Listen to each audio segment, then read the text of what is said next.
Ay, meron akong nakita, di halakay tayo, pakita mo tayo yung kita ba. Sinabi kasi ni Bongbong, dumadami daw yung mga teenager na nabubuntis. Dumadami din yung single mom. Tawagin, tawagin din si mama. Ano guys, sabihin mo, ano reaction niya dito? Tawagin ko. Sige. Der, halika nga dito, mayroon akong ipapakita sa'yo. Halika dito. Ayan. Ayan. Sabi kasi ni Bongbong Marcos, yun nasa taas yan. Sabi kasi niya, mas dumadami daw yung nabubuntis bata pa lang. Ano yung naging reaction mo? Ay, ano lang. Siguro ano. Hindi nagabayan ng Nagbayan ng maayos? Oo. Ng, Magulang, siyempre. hindi, paano magabayan kung nasa ibang bansa? Halimbawa, example, nasa ibang bansa, paano magabayan? Ayun na nga, yun. Eh, hindi siya na ano. Hindi nga sila gabayan kaya ganun. Ano naman din masabi mo doon yung sa mga marami ng single mom? Oy, kaway-kaway naman sa mga single mom dyan. Oh, Ay, baka di pa yun forever nila yan. hindi, nagpakasal na. Bakit naghiwalay? Eh, pinagtagpo lang yun kung hindi sila.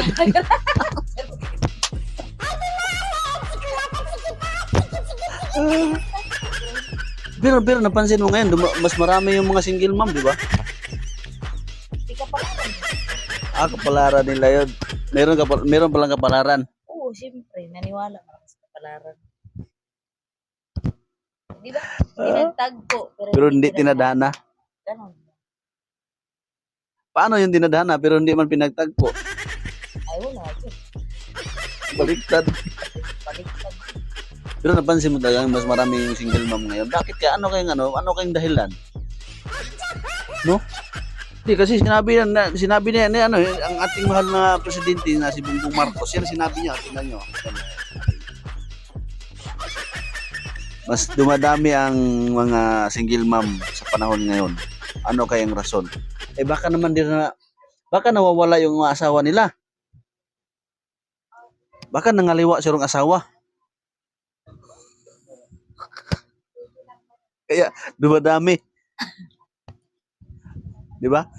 So ano ba talaga yung pinaka-reaction mo, yung mga ganyan maraming siyempre nakitaan din diyan, 'di ba? Di ikaw babae ka, ano masabi mo?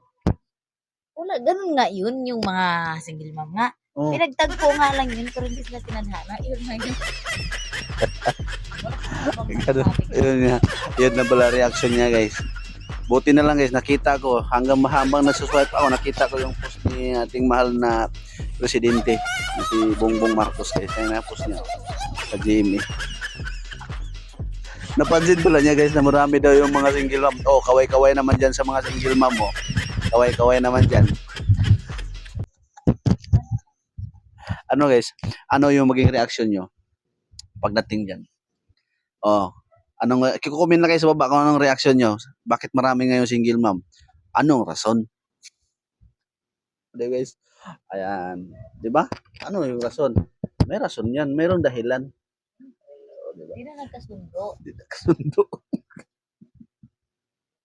Pag hindi na magkasundo, Oo, ngayon. Diba? pagpatuloy mo pa rin. Yan, tama. So, ayan guys. So, maraming salamat. Yun lang po yung reaction namin guys dyan sa post ni President Bongbong Marcos. Ayan guys.